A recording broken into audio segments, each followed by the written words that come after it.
Hey, how's it going? It is all the news all the time. My name is Felix. Yes, it is. And I'm a cat. And yeah, we're looking at some interesting news today. I think this is the world record. Lewis Hamilton, here he is. He is no stranger to breaking world records. He's broken a new world record, and that is the highest level of rank hypocrisy that has been achieved by a celebrity. So what's he saying here? Lewis Hamilton backs peaceful Just Stop Oil protest at British Grand Prix. I kid you not. Lewis Hamilton, Formula One driver, is backing the Just Stop Oil protests. Yeah, I can't get my head around it myself. This is Just Stop Oil. These are the people. They walk around. They haven't got jobs, and they're just dodging some soap. And here they are out in the roads, walking in front of people, generally annoying everybody, being the general toss monkeys that they are. And Lewis Hamilton, he loves it. He loves it. He doesn't worry about the fact that his entire industry is based on burning oil, driving a high-speed car, high-octane car around racetracks, and then traveling all over the world with his entourage of trucks and vehicles and planes. And they go all over the world driving cars really fast. But no, he's here because he supports Just Stop Oil. Don't let hypocrisy, rank hypocrisy at that, get in the way of some virtue signalling. There's Just Stop Oil. There they are. They've jumped in the way of Wimbledon. Wimbledon, that awful organisation, Wimbledon, where they play tennis. Obviously, that's got to be stopped for some reason. So let's have a look at the rank hypocrisy, world record breaking hypocrisy from Lewis Hamilton. We believe in what the protesters are fighting for. I can't get it in my head. Lewis Hamilton has said he would support a peaceful protest by the Just Stop Oil group at this weekend's British Grand Prix. British Grand Prix. This is where high-speed Formula One cars go round and round a track, something like 80 times, burning up as much fuel as possible, and all delivered by their support vehicles, 40 or 50 support vehicles each, with trucks, and then they fly all over. But don't let that get in the way.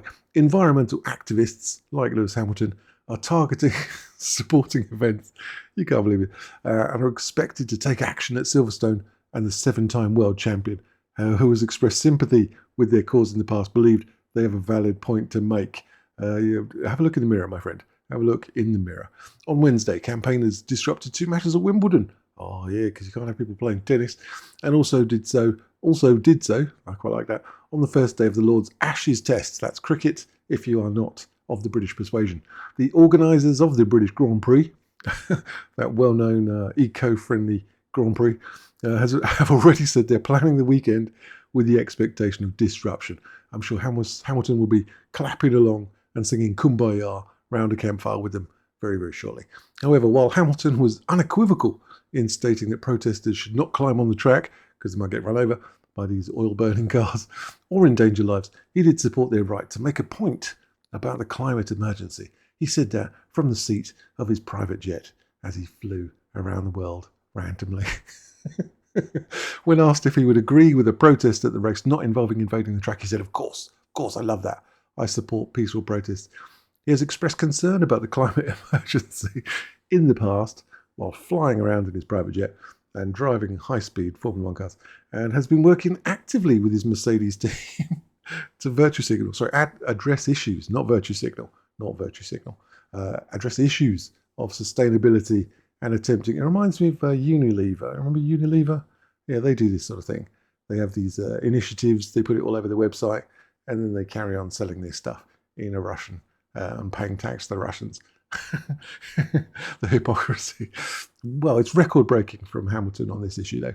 Attempting to minimise the environmental impact, right, makes by participating in Formula One.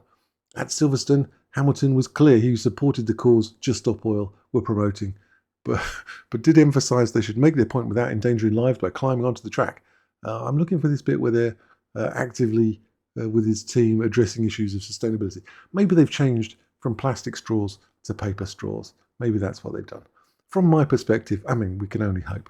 From my perspective and my team's perspective, all the team, all like 100 people in their vehicles and trucks and cars and planes, we are focused on sustainability, he said, sipping his Coke with a paper straw.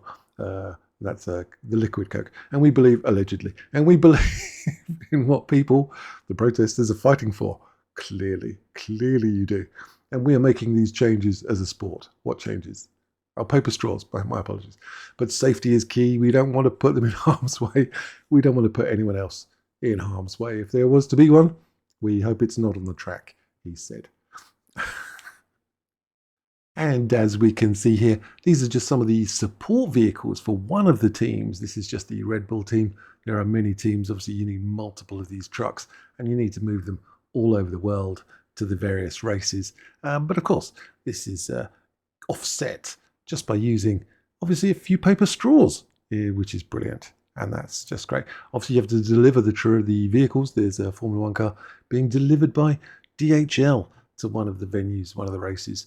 That's fantastic. And there's Lewis, the the believer in Just Stop Oil. He believes. He doesn't let facts get in the way of his beliefs. Well, like a good believer. Here we've got some random Formula One trucks. Here they are. There's the Red Bull, there's the Ferrari truck. Obviously, this is just one of each of their trucks. They've got many. Look at these Alpine there. Jesus Christ, they've got some trucks going on. Multiple trucks. You need many, many trucks to move around all the people because the teams are huge. These are just the huge teams. All of these people need to be moved all over the world constantly with these these massively powerful engines and all offset by paper straws, which is, I think, fantastic. Fantastic indeed. And this is how you move around. These are the various races all over the world. So you're kicking off, and where you're going to kick off? Let's kick off down here, Saudi Arabia, bounce our way over to Italy, and then across down to Portugal, and then you'll fly the entire team across here to Spain again. Two in Spain? No, Portugal and then Spain. And then we jump across here to, what is that, Monaco? Oh, that would be Monaco, wouldn't it? And then we jump across to number 6. Where is that? That's in the Middle East. And then we're jumping across. I mean, there's plenty of oil in the Middle East, so that's lovely. Just Stop Oil. And then we jump across back. We're in France. Are we back in Monaco? No, we're in France this time. And then here in Austria. And then Hungary. And then we're jumping across to the UK. Back to Hungary. And then across to Belgium. And then the Netherlands. And then down. This is quite difficult for my geography, actually. And then down here to what looks like Italy again. I'm going to go possibly Vatican. The race of, no, it's probably not Vatican. And then from there, we jump across to this place. That place there. And then we're down here in Malaysia. That's lovely. Jump across to Japan. And then whoosh.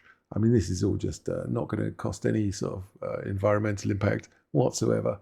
Flying all these massive 30 teams and huge numbers of people and cars and trucks, flying them across the world to the United States and then down to Mexico, and then bounce across to Brazil, and then over here to Australia behind myself, and then back across here to the Middle East, and then Oman, and then Saudi Arabia, and then all again and just round and round and round.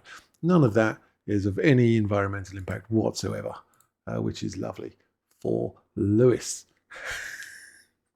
And as we can see, Lewis has expressed concern about the climate emergency in the past, not letting facts get in the way of his beliefs, and has been working actively with the Mercedes team to address issues of sustainability, he says, by with unspecified activities. That's what they are so far, unspecified. Well, very interesting indeed, very interesting indeed.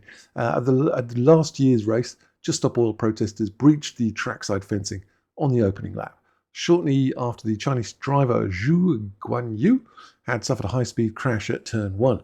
The race was stopped immediately. 5 protesters took to the track on the Wellington Straight. Was that in Australia? While the cars were still circulating and returning to their pits. No one was hurt, but they were arrested and convicted of causing a public nuisance, but were not given custodial sentences. I'm sure Hamilton would not have agreed with that, so he would say no custodial services, because I fully support them in everything I do. He says, I'll always support those standing up for what they believe in. However, I can't take this seriously with this guy. It must be done safely, he says, irregardless and irrespective of how ludicrous he sounds and the rank hypocrisy that's involved, because it's extraordinary. I've read 19 articles in the last year of The Guardian, which is unusual for me because I can't stand it. So, because it's full of this stuff. It's full of rank hypocrisy and virtue signalling. So there you go. Let me know your thoughts. Is the king of Formula One the now king of environmental activism? Or is he just a virtue signalling tosspot? Which is what I think he is. Well, let me know the thoughts. And I will see you guys later.